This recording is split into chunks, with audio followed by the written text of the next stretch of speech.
Hello everyone.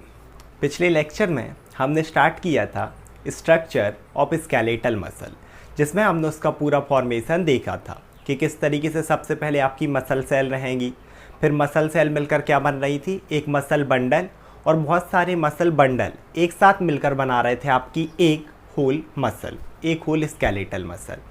तो उसी में हमने देखा था कि एक्चुअल में जो हमारी मसल सेल रहती है ना, जैसे हमने मायोसाइट भी बोला था या मसल फाइबर, उसके अंदर बहुत सारे ऑर्गेनील्स होते हैं। आपका माइटोकॉन्ड्रिया, गोल्गी अपरेटस है ना, सार्कोप्लाज्मिक रेटिक्यूलम, राइबोसोम।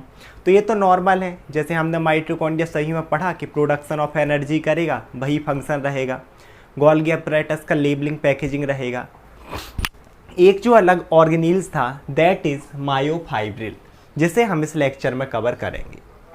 तो मायोफाइब्रिल्स भी क्या होते हैं? These are defined parallel filament present in the sarcoplasm of muscle cell. उसी को सार्कोप्लाज्म में थे ना सारे हमारे ऑर्गेनील्स। सार्कोप्लाज्म क्या?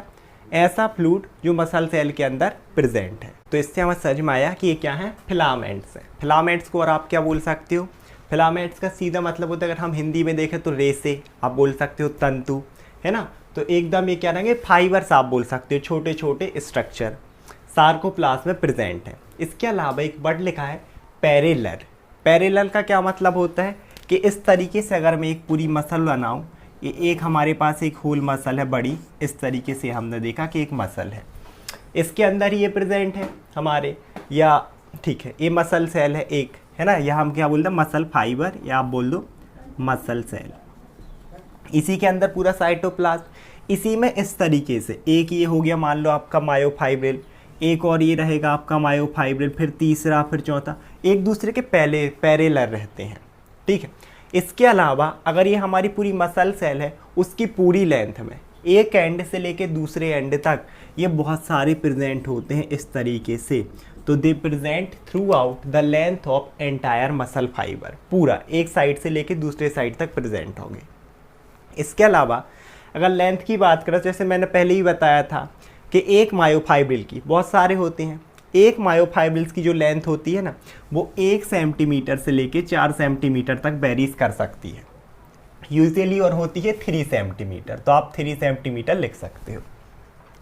इसके बाद अगर थोड़े से स्ट्रक्चर की हम बात करें, अकॉर्डिंग टू माइक्रोस्कोपिक, है ना, स्टडी, हम इसलिए देखते हैं माइक्रोस्कोपिक स्ट्रक्चर, कि हमने माइक्रोस्कोप से इसे देखा तो स्ट्रक्चर कैसे दिखता है, क्योंकि छोटे छोटे स्ट्रक्चर हैं, आप माइक्रोस्कोप के थ्रू ही देख सकते हो। तो जो लाइट माइक्रोस्कोपिक स्टडी है वो क्या कहती है कि जो ईच मायोफाइब्रिल है ना, इसमें तो बहुत सारे हैं, हर एक, सिर्फ अगर हम एक मायोफाइब्रिल को देखें, जैसे ये पर्टिकुलरली एक मायोफाइब्रिल का डायग्राम है, अगर हम एक मायोफाइब्रिल को देखें तो 2 अल्टरनेटिव बैंड से मिलकर बना होता है। So each myofibril consist of 2 alternating bands, या फिर आप बोल दो सेगमेंट्स। अल्टरनेटिंग का क्या मतलब हुआ, जैसे अल्टरनेटिव क्लास लगती है ना, एक दिन लग रही है, दूसरे दिन छुट्टी, फिर तीसरे दिन लग रही है, ऐसे करके। तो एक सेगमेंट, फिर दूसरा कोई और होगा, फिर से एक सेगमेंट आएगा, है ना। जैसे ये हो गया कि रेड सेगमेंट है, फिर एक वाइट आया, फिर रेड आया, फिर वाइट, फिर रेड। तो इस तरीके से होते हैं अल्टरनेटिव सेगमेंट। अब देखो कौन कौन से सेगमेंट रहेंगे, 2 टाइप के, या तो आप सेगमेंट बोलो या फिर बैंड। एक रहता है आपका लाइट बैंड और दूसरा रहेगा डार्क बैंड, है ना। लाइट बैंड से स्टार्ट करते हैं। अब इसी मायोफाइब्रिल्स में अगर आप लोग देख रहे होगे ना, तो ये जो इसमें दिख रहा रेड में, ये यहाँ से यहाँ तक, ये है आपका ए बैंड, या इसे हम डार्क बैंड बोलते हैं। और ये जो वाइट वाला दिख रहा ना, यहाँ से लेके यहाँ तक, यहाँ पर देखोगे तो आप यहाँ से लेके यहाँ तक, इसे हम बोलते हैं आई बैंड।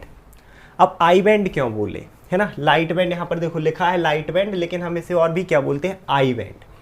आई बैंड इसलिए बोल रहे हैं क्योंकि ये क्या रहता है, आइसोट्रॉपिक टू पोलराइज्ड लाइट। अब पहले बट को समझो, है ना। आइसोट्रॉपिक का क्या मतलब होता है? आइसो का मतलब होता है सेम, ट्रॉपिक का मतलब होता है एक टाइप से टर्न, है ना।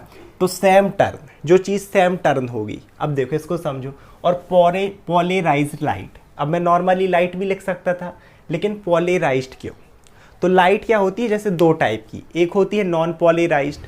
अब नॉन पोलराइज्ड लाइट कैसे समझ लो, जो नॉर्मली बल्ब होते हैं जो हमारे घर में जल रहे हैं, तो आपने एक जगह जलाया, उसकी लाइट हर दिशा में, हर डायरेक्शन में, हर प्लेन में है ना, वो आगे भी जाएगी, इस साइड भी जाएगी, यहाँ भी, ऊपर नीचे सब में उजाला दे देती है।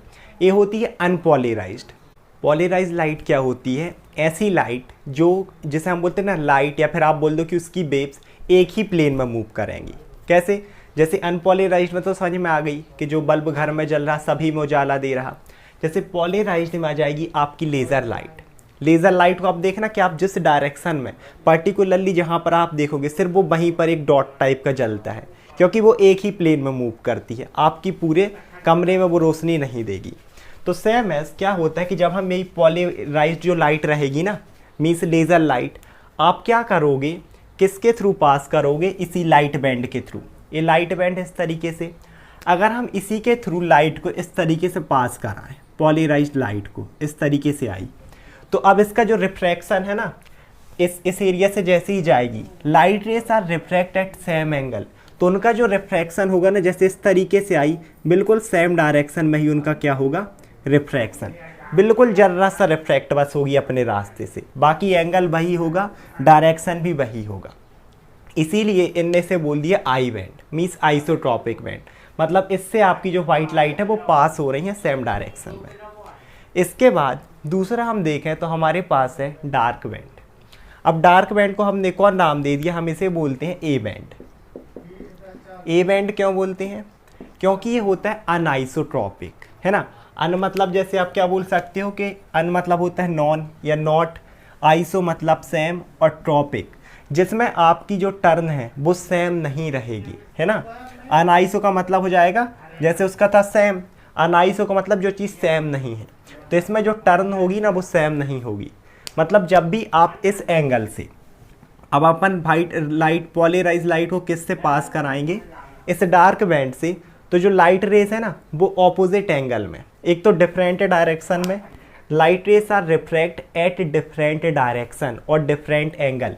मान लो इस तरीके से डायरेक्शन था, अब ये कहीं पर भी रिफ्रैक्ट हो जाएंगी। मान लो यहाँ हो गई, इस तरीके से अगर हम देखें तो हो सकता है इस साइड रिफ्रैक्ट हो जाए, सेम एंगल में नहीं होगी। इसीलिए इसे बोला गया अनआइसोट्रॉपिक, है ना, या फिर आप बोल दो ए बैंड, क्योंकि अनआइसोट्रॉपिक है। तो ये था यहाँ तक। इसके बाद अगर हम और एक चीज़ देखें ना कि जो हमारे लाइट बैंड हैं या फिर डार्क बैंड हैं, ये मसल प्रोटीन से ही मिलकर बने होते हैं। मसल प्रोटीन कौन कौन से? जैसा आपका जो ये रहेगा ना डार्क बैंड बना होता है आपका मायोसिन, है ना, मायोसिन प्रोटीन से। इसके अलावा आपका जो लाइट बैंड या फिर आई बैंड रहेगा, ये मिलकर बना होता है एक्टिन फिलामेंट से। ठीक है, अब इस चीज़ को समझने के लिए हम क्या करते हैं, एक डायग्राम और देखते हैं। ये तो हमने बहुत दे दिया, और अच्छे से इसका स्ट्रक्चर समझने की कोशिश करते हैं। तो हमने क्या देखा, इस तरीके से सबसे पहले ए बैंड आप लोगों को समझ में आ गया होगा, आई बैंड समझ में आ गया होगा। अब यहाँ पर कुछ लाइन है, जैसे यहाँ पर एक लाइन लिखी हुई है जेड लाइन, है ना। यहाँ पर भी देखो, यहाँ से मैंने लिख के भी रखा है जेड लाइन क्या है। अब जेड लाइन में अगर आप लोग देखो तो ये पूरा हमारे पास आई बैंड है, ठीक है, आइसोट्रॉपिक बैंड, ये वाइट वाला, लेकिन ये भी दो पार्ट में डिवाइड है, एक इस साइड में और एक इस साइड में। तो एक ऐसी लाइन जो आपके आई बैंड को दो पार्ट में डिवाइड कर रही है, दो पोर्शन में डिवाइड कर रही है, उसे हम बोल देते हैं आपकी जेड लाइन। तो ऐसी line which divide I band into two portion. इसके अलावा एक लाइन प्रेजेंट है एम लाइन। तो जैसे क्या हुआ कि ये लाइट वाला जो बैंड था, आई बैंड दो पार्ट में डिवाइड था, सेम ऐसे हमारा ये वाला जो डार्क बैंड रहेगा ना, ये भी दो पार्ट में डिवाइड होता है। इस तरीके से एक लाइन यहाँ पर भी प्रेजेंट होगी एकदम सेंटर में, जो दो पार्ट में डिवाइड कर देगी। मिडिल में एक लाइन है, उसे हम क्या बोल देते हैं, इसे हम बोल देंगे एम लाइन, जो मिडिल में प्रेजेंट है। ठीक है, यहाँ और अच्छे से हम इस चीज़ को समझेंगे। इसके बाद यहाँ पर एक चीज़ है एच जोन। तो in middle of A band, यही जो ए बैंड है ना, इसके मिडिल में लाइटर पोर्शन होता है, उसे हम क्या बोल देते हैं, जो पूरा वाइट वाला दिख रहा है ना, इस चीज़ को हम बोल देते हैं एच जोन। ये जो पूरा वाइट है ना, यहाँ पर भी ये डार्क के बीच में, इसे हम बोल देते हैं एच जोन। ये क्या होगा, एच जोन। अब आप लोग बोलेंगे सर इसी को आप एच जोन बोल रहे हो, इसी को आपने एम लाइन बोल दिया। तो क्या होता है, एच जोन इतना बड़ा है और ये जो लाइन है ना, ये इसके भी बीच में एक छोटी सी लाइन रहेगी। इस चीज़ को हम यहाँ पर समझते हैं। तो इस तरीके से क्या हुआ, ये जो रेड है ना, ये है आपके मायोसिन फिलामेंट। ठीक है, मैंने बताया था ना कि ये मायोसिन से मिलकर बना होगा। आप इसे ए बैंड भी बोल सकते हो। देखो ये ए बैंड है, जितना ही रेड में दिख रहा, ए वाला ये मायोसिन से मिलकर बने हैं। और ये वाला आपका आई हो जाएगा और ये वाला भी आपका आई बैंड हो जाएगा, जो कि एक्टिन से मिलकर बना होगा। ठीक है, अब इसी में जैसे मैंने बताया था कि सबसे पहले जेड लाइन समझो, ये ऐसे बहुत सारे होंगे। तो आई बैंड को जो दो पार्ट में डिवाइड कर रही थी लाइन, उसी को हमने बोला था जेड लाइन, इस तरीके से ये कर दी। एम लाइन जो आपके ए बैंड को डिवाइड कर रही थी, तो ये रही बीच में, जिसने ए बैंड को दो पार्ट में डिवाइड किया है, मीन्स डार्क बैंड को। ठीक है, इसके बाद मैंने एक चीज़ बताई थी आप लोगों को कि यहाँ पर हमारा एक जोन रह रहा था। एच जोन क्या है, एच जोन को समझते हैं। एच जोन क्या होता है, अब जैसे मैंने बताया ना कि ये मायोसिन प्रोटीन से मिलकर बना होता है, आप मायोसिन फिलामेंट बोल सकते हो। इसमें क्या प्रेजेंट होता है, इसमें क्या होते हैं कि मायोसिन के इस तरीके से बहुत सारे मायोसिन के प्रोटीन होते हैं। ठीक है, यहाँ पर, और मायोसिन के प्रोटीन से क्या होता है, इस तरीके से उसका हेड निकला हुआ होता है। ठीक है, ऐसे हर डायरेक्शन में, ये 3D इमेज तो है नहीं, हर डायरेक्शन में निकले होते हैं इस तरीके से मायोसिन के हेड।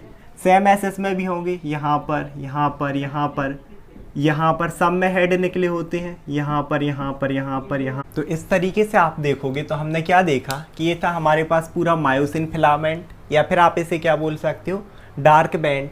और इस डार्क बैंड को हमें पता है कि बहुत सारे मायोसिन प्रोटीन से मिलकर बना है, उनके हेड इस तरीके से निकले हुए होते हैं। अब ये जो हेड है ना, इसमें एक टेल पोर्शन, इसका टेल पोर्शन भी होता है। इसे हम नेक्स्ट वीडियो में ना बहुत अच्छे से कवर करेंगे, क्योंकि नेक्स्ट वीडियो में हम कवर करेंगे सार्कोमियर, जो कि होता है इसकी बेसिक यूनिट, है ना। तो उसमें से डिटेल में देखेंगे। अभी सिर्फ ये समझो कि इस तरीके से यहाँ पर हेड प्रेजेंट होते हैं, लेकिन जो एकदम इसका सेंटर पोर्शन होगा ना हमारे डार्क बैंड का, ये जो रेड में दिख रहा, इसके डार्क बैंड में ये हेड ऐसे प्रेजेंट नहीं होंगे इतने एरिया में, यहाँ पर भी। तो यही जो एरिया एक्चुअल में प्रेजेंट होता है, जहाँ पर ये हेड प्रेजेंट नहीं है। तो अब इसको देखोगे आप तो ये बहुत डार्क हो गया, क्योंकि यहाँ पर ये हेड भी प्रेजेंट है ये सब। और इनके कंपेरिजन में ये बीच का एकदम लाइट है कि यहाँ पर बहुत ज़्यादा स्ट्रक्चर नहीं है। इसी ये जो बीच के जो पोर्शन रहेगा ना अपना, इस तरीके से अगर मैं इस तरीके से ऐसे करके लाइन खींच दूँ, इस तरीके से ये वाला पोर्शन, इस पोर्शन को बोल दिया जाता है एच जोन। ये जो हमने देखा था ना एच जोन। तो in middle of A band, देखो ए बैंड के मिडिल में लाइट एरिया है, उसी लाइट एरिया को हमने बोला है कॉल्ड एच जोन, जो कि यहाँ पर ये दिख रहा है। ये वाला वाइट वाला एच जोन है, ए भी वाइट वाला एच जोन है, ए भी वाइट वाला एच जोन है। और इसी एच जोन के बीच में, ये पूरा एच जोन हो गया, यहाँ से एच जोन, इसी एच जोन के मिडिल में प्रेजेंट होती है एक पतली सी लाइन, जो आपके इसको दो पार्ट में डिवाइड कर देती है डार्क बैंड को, है ना। एक ये साइड और एक ये साइड, दो हाफ में। इसके बाद अब एक्चुअल में जो पूरा स्ट्रक्चर है ना, किस किस के बीच में, एक जेड लाइन ये रही हमारी, ठीक है, और एक जेड लाइन ये रही। इन दोनों के ये जो बीच का पूरा स्ट्रक्चर है ना, मतलब आपका एक पूरा डार्क बैंड रहेगा, ये देखो इस तरीके से एक पूरा डार्क बैंड, और हाफ आई बैंड। इस तरीके से क्या होगा, आई बैंड का हाफ, क्योंकि इस साइड है, हाफ इस साइड होगा, सेम एस यहाँ पर हाफ। तो half I band, full A band और हाफ आई बैंड, इस दो जो जेड लाइन के बीच का स्ट्रक्चर है, इसे ही बोला जाता है सार्कोमियर, जो कि हमारी स्केलेटल मसल की structural as well as functional unit है, क्योंकि यही इसी से कॉन्ट्रैक्शन हो रहा है। यही बेसिक फंक्शन है स्केलेटल मसल का कि कॉन्ट्रैक्शन कराओ, मूवमेंट कराओ। कॉन्ट्रैक्शन कैसे होता है वो सब हम देखेंगे इसके मैकेनिज्म में कि कॉन्ट्रैक्शन कैसे होता है। तो समझ में आया, दो जेड लाइन के बीच के एरिया को हमने बोल दिया सार्कोमियर। इसमें देखोगे तो एक जेड लाइन ये रही इस तरीके से ये, और एक जेड लाइन ये रही, इन दोनों के बीच का जो एरिया है ना, वही है सार्कोमियर। और देखो इसमें फिर से वही, ये देखो आपका जो आई बैंड है उसका हाफ पोर्शन आया यहाँ, ये देखो क्योंकि हाफ इस साइड है, हाफ पोर्शन आया, ए बैंड पूरा आ रहा, और फिर से आई बैंड का हाफ पोर्शन, क्योंकि हाफ इस साइड गया। तो ये होता है हमारा सार्कोमियर, जिसे हम नेक्स्ट वीडियो में कवर करेंगे। आई होप आप लोग को वीडियो समझ में आया होगा। Thank you so much everyone.